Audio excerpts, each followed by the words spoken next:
Hello everyone, hope you all are doing great. तो supreme court of India की तरफ से लेटेस्ट अपडेट आ चुकी है।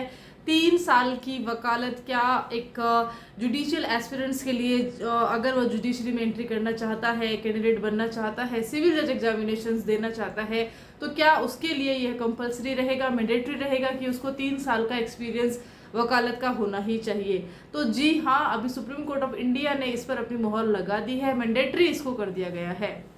इस पे बात करेंगे। इससे पहले जब मैंने अपना लास्ट वीडियोस इस पे बनाए थे, इस टॉपिक के ऊपर बनाए थे, तब मैंने कहा भी था कि इसका जो जजमेंट है वह कब आएगा।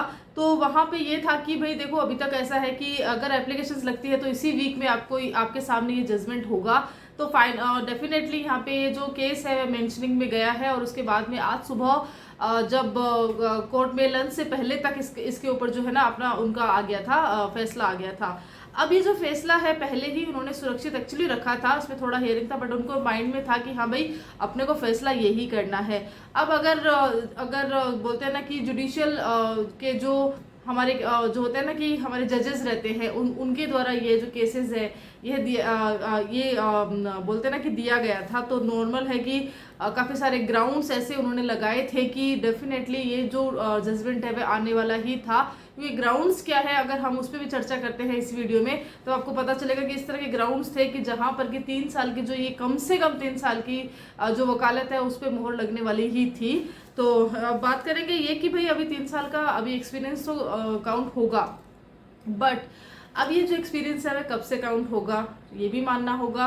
दूसरा कि अब जो हमें सर्टिफिकेट मिलने वाला है वह सर्टिफिकेट कैसे हम लगाएंगे कि भाई अगर मेरे को अभी आरजेस देना है या कोई भी, देखिए सबसे इंपॉर्टेंट चीज़ है कि यहाँ पर ये सुप्रीम कोर्ट ऑफ इंडिया ने सिविल जज एग्जामिनेशन अपॉइंटमेंट को लेकर यह जजमेंट दिया है। तो किसी पर्टिकुलर टारगेट जुडिशरी के लिए नहीं है, सारी जुडिशरी के लिए यह दिया गया है। तो अब जो है अभी की जो अधिसूचनाएं निकलने वाली है 2025 मई 2025 के बाद में जो भी अधिसूचना निकलने वाली है उसके ऊपर ये है जो जजमेंट है वह हावी जो है ना वह रखा जाएगा कि भाई ये जो जजमेंट है इसके आधार पे ही आगे अधिसूचना रहेगी।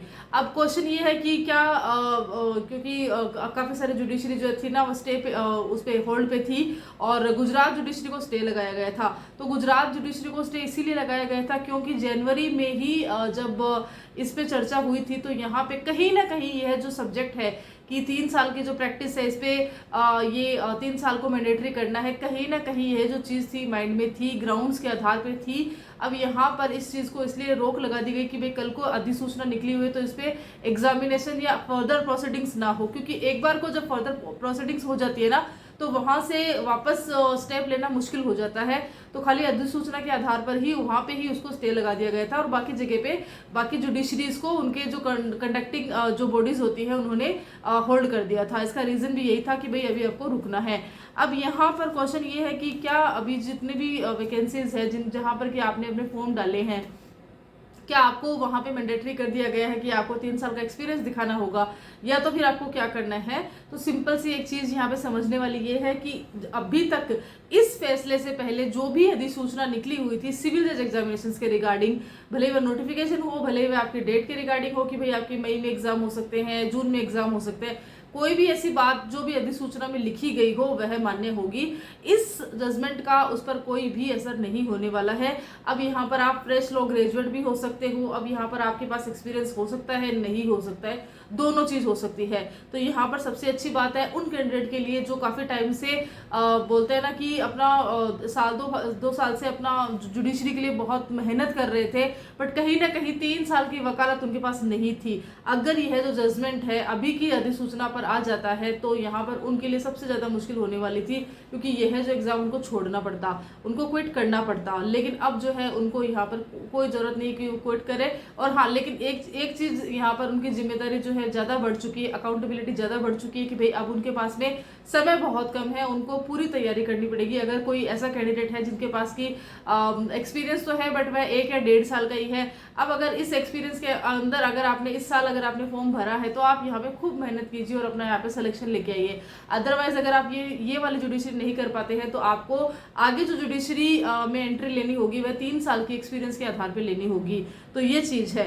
अब यहाँ पर हम जानेंगे कि भाई ये जो फैसला आज आया है 20 मई को आया है, इस आज एकदम से ही कैंडिडेट को लग रहा है कि ये फैसला कैसे आ गया। तो देखिए मेंशनिंग होती है, हम हायर कोर्ट्स में यहाँ पे मेंशन कर दिया जाता है कि भाई ये जो जुडिशरी है इम्पोर्टेंट है, क्योंकि अभी समर वेकेशन लगने वाले हैं। 24 मई से सुप्रीम कोर्ट ऑफ इंडिया में समर वेकेशन लगेंगे, अगले 2 से 3 दिन बाद में। अब यहाँ पर इस तरह से मेंशनिंग आती है कि भाई देखिए, क्योंकि जुलाई में जाते एंड ऑफ जुलाई में यहाँ पर जो कोर्ट्स है वापस से रीओपन होते हैं, तो एक दो महीने का एक लंबा समय यहाँ पे चला जाता है। इस बीच में कंफ्यूजन जो रहता है बाकी जगह पे रहता है, ये क्योंकि स्टे नहीं हटता है, होल्ड नहीं हटता है, कंफ्यूजन रहता है कि क्या होगा क्या नहीं होगा, तैयारी करे या नहीं करे। इस बीच में यहाँ पर इम्पोर्टेंट इसको मानते हुए यहाँ पर मेंशनिंग किया गया और सुप्रीम कोर्ट ऑफ इंडिया ने आज इसको सुना है, हियरिंग हुई है और उसके बाद में इस पर जजमेंट भी आ गया है।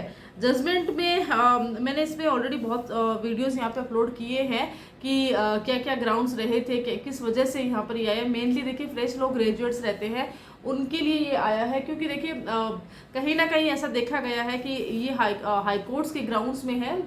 उसके ऊपर मैं अलग से वीडियोस बनाऊंगी ग्राउंड्स के ऊपर। एक चीज़ बता देना चाहती हूँ कि उनके ग्राउंड्स में आया था कि अगर पिछले 15 से 20 साल की हम जुडिशरी देखते हैं तो वहाँ पर होता क्या है कि फ्रेश ग्रेजुएट्स को यहाँ पे मौका दिया जाता है, जिन्होंने की अपनी एक थ्योरी वाली बुक पढ़ के आते हैं और एक अच्छा इंटरव्यू वो सब देते हैं, लेकिन कहीं ना कहीं एक व्यवहारिक वकील के रूप में बार और बेंच का जो रिलेशनशिप होता है कहीं ना कहीं उसमें चूक हो जाती है और इस वजह से पेंडेंसी बढ़ जाती है, जजमेंट देने के तरीके बढ़ जाते हैं। आप अगर देखना चाहते हैं तो कि एक वकील अगर कितना सक्षम होता है कि वह अगर चाहे तो अपने हक में फैसले ले सकता है, लेकिन अगर जज का खुद का एक व्यवहारिक ज्ञान रहता है, अगर वह ग्राउंड लेवल पे एज एन एडवोकेट अगर उसने काम किया रहता है तो उनको आइडिया रहता है कि किस तरह से यहाँ पे काम होता है, किस तरह से यहाँ पे जजमेंट देना चाहिए, किस तरह से यहाँ पे डेट्स देनी चाहिए। सारी चीजें जो है ग्राउंड्स में देखी गई थी, जो कि जो नए लॉ फ्रेश ग्रेजुएट्स रहते हैं उनके नहीं रहती है। ऑल्दो इनके रिगार्डिंग यहाँ पे ट्रेनिंग प्रोग्राम्स रहते हैं जहाँ पर कि इनको हर एक इन्हीं चीज़ों के बारे में अवगत कराया जाता है। अब ये है कि अभी की क्या है, तो देखिए अभी के नोटिफिकेशन के आधार पे ही होने वाला है। अभी का जो नोटिफिकेशन निकल गया है उसके लिए बढ़िया है। तो अगर आप आरजेएस अगर आपने अगर आप करना चाहते हैं, गुजरात जुडिशरी है और भी अदर जुडिशरी, हिमाचल जुडिशरी भी है, आई थिंक और भी 2-3 जुडिशरीज और भी है, मैं भी रिकॉल नहीं कर पा रही हूँ, मैंने वीडियोस बनाए हैं उसके ऊपर। तो वो जुडिशरी में अगर आपने अपना फॉर्म डाला है तो डेफिनेटली आपके पास बहुत अच्छा समय है। काफ़ी एक जो बोलते हैं ना इंपॉर्टेंट जुडिशरी टारगेट आपने करके सोचा होगा और वही टारगेट के साथ आप जो अपनी पढ़ाई यहाँ पे कर सकते हैं। सबसे इंपॉर्टेंट अगले 2-3 महीने आपके लिए रहने वाले हैं, क्योंकि जजमेंट का ही वेट था। अब आपको वेट करने का बिल्कुल भी बोलते ना टाइम नहीं मिलने वाला है।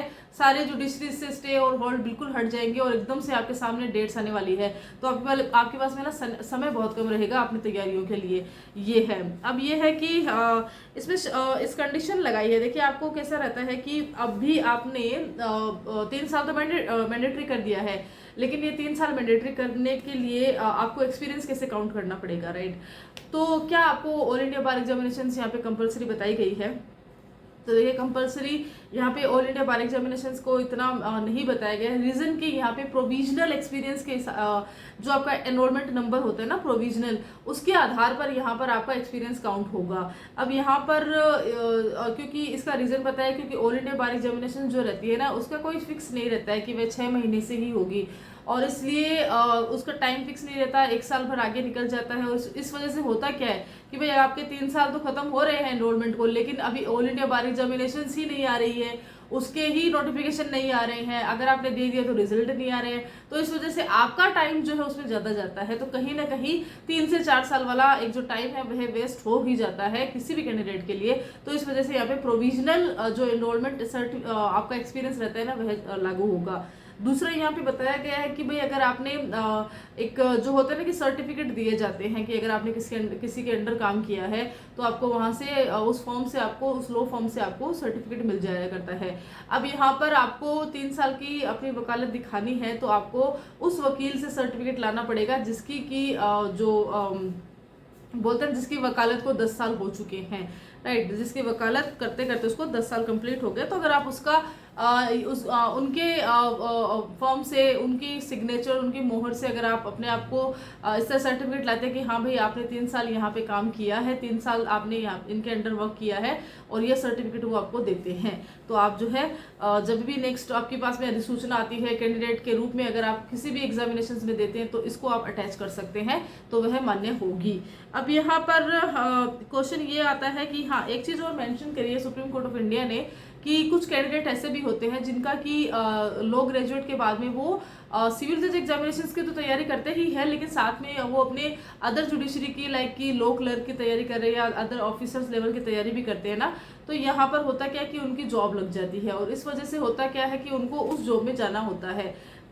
अब यहाँ पर अगर वो चाहे कि उनको सिविल जज एग्जामिनेशन देना है तो उनके लिए क्या है, क्योंकि अभी वो लॉ क्लर्क है तो वो डेफिनेटली वो वकालत तो कर ही नहीं सकते हैं, तो यहाँ पर उनके लिए क्या जस्टिस है। तो यहाँ पे सुप्रीम कोर्ट ने सीधा कहा है कि भाई अगर जिन किसी का भी एज एन लॉ क्लर्क वो वर्क कर रहे हैं, तो जिस दिन से वह लॉ क्लर्क बने हैं उस दिन से 3 साल कंप्लीट होने के बाद में वह भी 3 साल का अपना उस एक्सपीरियंस को भी आधार बना सकते हैं सिविल जज एग्जामिनेशंस के फॉर्म भरने के लिए, जो आगामी फ्यूचर्स जो नोटिफिकेशन आने वाले हैं उसमें। और समय ये हुई है कि समस्या न्यू इंप्रेशन।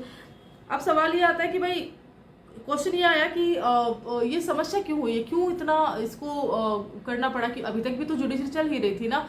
इवन हम बात करते हैं कि 40 to 50% जो कैंडिडेट होते हैं वह law graduates, fresh law graduates रहते हैं, जो कि जिनके पास कि 2 से 3 साल पहले उन्होंने अपना लॉ ग्रेजुएशन किया है, मेनली हमें ये कैंडिडेट मिल जाएंगे। तो यहाँ पर जो सिलेक्शन होता है नॉर्मल है, उनका सिलेक्शन भी होता ही है, तो यहाँ पर प्रॉब्लम कहाँ पे आ रही है, क्यों ऐसा लग रहा है, क्योंकि अगर योग्यता के आधार पे देखा जाए तो एक कैंडिडेट है जो कि अपना प्री क्लियर कर रहा है, एक हाई कट ऑफ के बाद में प्री क्लियर कर रहे हैं, और मेंस क्लियर कर रहे हैं, यहाँ पे लैंग्वेज भी होती है उनको भी क्लियर कर रहे हैं, प्लस यहाँ पे जो एक इंटरव्यू का स्टेज होता है जो कि क्रिटिकल इंटरव्यूज बोला जाता है कि आपको हर एक चीज़ आपके सब्जेक्ट के बारे में, आपके इंटरव्यूज के बारे में काफ़ी सारी चीज़ें पूछी जाती है, और उसके बाद में लाखों फॉर्म्स के बाद में कुछ 200 या उससे भी कम पोस्ट निकलती है, उस पर आप जो है सेलेक्ट होते हो। तो कहीं ना कहीं योग्यता के आधार पर आप में कोई कमी नहीं है, लेकिन क्योंकि आपका जो रिलेशनशिप है, आपको जो यहाँ पे काम करना, जो डील करना, वह है जस्टिस। आपको लोगों को न्याय देना है, आपका व्यवहार कैसा है, एज अ बार बेंच आप किस तरह से वर्क कर रहे हैं, वह इंपॉर्टेंट है। पर क्योंकि जैसे कि अगर फ्रेश लॉ ग्रेजुएट है, क्योंकि अगर हम बात करते हैं आरजेएस की, तो आरजेएस में तो सिर्फ डिग्री मांगी जाती है, यहाँ पे तो एक्सपीरियंस भी नहीं मांगा जाता है ना, तो यहाँ पर सिर्फ डिग्री मांगी जाती है।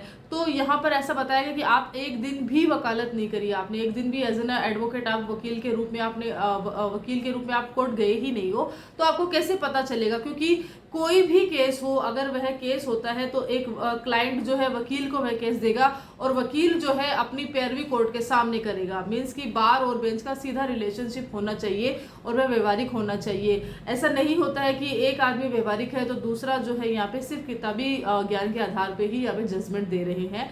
तो यहाँ पे व्यवहारिक को काफ़ी इंपॉर्टेंस मिली है अकॉर्डिंग टू जो ऑल जजेस एसोसिएशन है, उनकी ये ग्राउंड्स के आधार पर ये चीज़ करी गई है। तो प्रॉब्लम हुई है न्यू ग्रेजुएट्स, जो लॉ ग्रेजुएट्स हैं उनकी वजह से भी कि उनको एंट्री मिल जाती है सीधे, तो इस वजह से उनको कहीं ना कहीं प्रैक्टिकल और व्यवहारिक ज्ञान है इसमें दिक्कत आई है। क्वेश्चन ये आता है कि इतनी जल्दी ये जजमेंट आया है तो इसके पीछे का कोई रीज़न है क्या। तो अगर आपने मेरा पुराना वीडियो देखा होगा तो उसमें मैंने कहा था कि भाई 14 मई को यहाँ पे new chief justice of India जो है अपनी शपथ ग्रहण करने वाले हैं, और उसके बाद में यह जो फैसला है वही सुनाने वाले हैं। इससे पहले यह फैसला नहीं सुनाया जाएगा। और इस बीच में 2 वीक की हम बात करते हैं तो यहाँ पर लिस्टिंग बोलते हैं लिस्टिंग भी नहीं हुई थी, ये जो मैटर है वह लिस्टिंग में गया ही नहीं था। अब यहाँ पर मेंशनिंग आज होती है और उसके बाद में चीफ जस्टिस ऑफ इंडिया के जो बेंच है उनके द्वारा ही यहाँ पर यह फैसला जो है सुनाया गया है, जो ऑलरेडी रिजर्व भी था और अभी जो उसके ऊपर फैसला आज सुना दिया गया है। अब यहाँ पे चीज़ें बहुत सारी है, उसको हम अलग से एक वीडियो बनाऊंगी मैं आप लोगों के लिए, जहाँ पर कि मैं बताऊंगी कि एक्चुअली में क्या क्या ग्राउंड्स रहे हैं, किस किस आधार पे यहाँ पर ये फैसला जो है आप सभी के सामने आया है। तो ये रहेगा। बाकी एक्सपीरियंस का मैंने आपको बता ही दिया है कि प्रोविजनल एक्सपीरियंस के आधार पर आपका यहाँ पे एक्सपीरियंस काउंट होगा। तो ये था एक छोटा सा इन्फॉर्मेटिव वीडियो, होपफुली आप सभी को बहुत अच्छा लगा होगा, बहुत सही लगा होगा। और अगर सही लगता है तो आप बाकी अपने साथियों को ग्रुप में अब जो है शेयर कर सकते हैं कि वे 3 साल की जो कंपलसरी हो चुकी है आपकी वकालत, आपने अपना एनरोलमेंट सर्टिफिकेट लेने के बाद से यह प्रोविजनल सर्टिफिकेट के बाद से यह जो एक्सपीरियंस है वह काउंट होगा। किसी भी वकील जिसकी वकालत को 10 साल कंप्लीट हो चुके हैं उनका एक उनके फॉर्म से उनके द्वारा आपको एक सर्टिफिकेट आपको वहाँ से लेना होगा 3 साल की वकालत का। आपने वहाँ पे काम किया है, उन वकील के अंडर काम किया है, तो आपको यह काम करना ही होगा। बाकी ये इस साल जिन्होंने भी अपना एग्जामिनेशन दे रहे हैं, जिन्होंने भी फॉर्म भरा है, उनके लिए डेफिनेटली बहुत ही गुड न्यूज़ है। क्योंकि हो सकता है ना कई लोग ऐसे भी थे जिन्होंने इस साल कहीं ना कहीं चूक कर दी है कि भाई इस साल हम एग्जामिनेशन नहीं देंगे, तैयारी नहीं है, जो भी रीज़न आ रहा होगा। अब अगली बार से उनको देने के लिए अब उनके साथ में एक और योग्यता जुड़ चुकी है और वह है 3 साल का एक्सपीरियंस। मिनिमम 3 साल का एक्सपीरियंस है, इससे कम नहीं चलने वाला है। अड़चने हो रही थी कि भाई 2 से 3 साल का भी हो सकता है, बट नहीं, मिनिमम 3 साल बताया गया है। तो होपफुली आपको वीडियो सही लगा होगा। मिलते हैं नेक्स्ट वीडियो में। Till then thank you so much.